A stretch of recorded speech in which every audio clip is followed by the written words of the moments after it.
بسم اللہ الرحمن الرحیم۔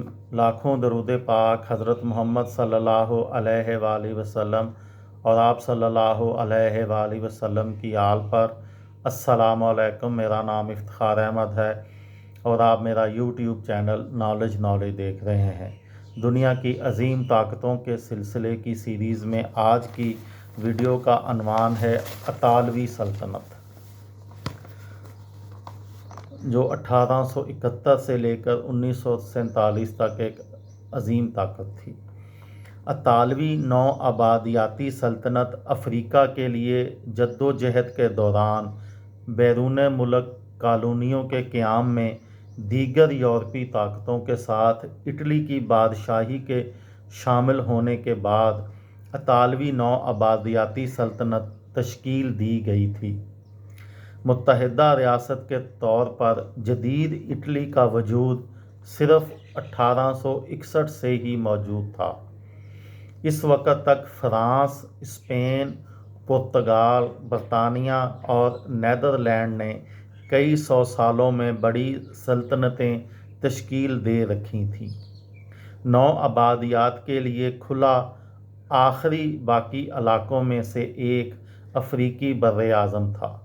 1914 میں پہلی جنگ عظیم شروع ہونے پر اٹلی نے ایریٹریا اور صومالیہ پر قبضہ کر لیا تھا اور اس نے لیبیا سمیت سلطنت عثمانیہ کے کچھ حصوں پر بھی قبضہ کر لیا تھا، حالانکہ اس نے ایتھوپیا کو فتح کرنے کی کوشش میں شکست کھائی تھی۔ اطالوی ڈکٹیٹر بیٹینو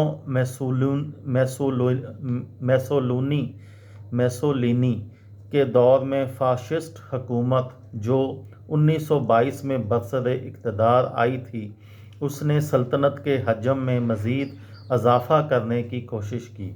پچھلی ناکامی کے 4 دہائیوں بعد ایتھوپیا کامیابی کے ساتھ لیا گیا تھا اور اٹلی کی یورپی سرحدوں میں توسیع کر دی گئی تھی۔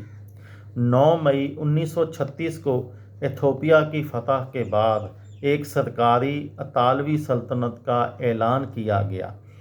دوسری جنگ عظیم کے دوران اٹلی نے نازی جرمنی کا ساتھ دیا، لیکن برطانیہ نے جلد ہی اطالوی بیرون ملک کالونیوں پر قبضہ کر لیا۔ جب 1943 میں خود اٹلی پر حملہ ہوا، اس کی سلطنت کا وجود ختم ہو چکا تھا۔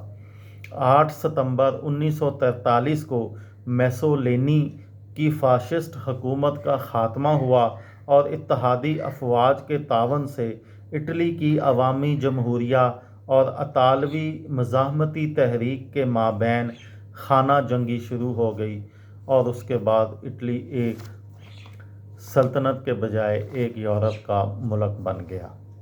یہ تھی میری آج کی ویڈیو۔ کسی دوست کو، کسی بھائی کو، کسی بہن کو فائدہ ہو تو مجھے دعاؤں میں یاد رکھیے گا۔ دل پاکستان، جان پاکستان۔ السلام علیکم۔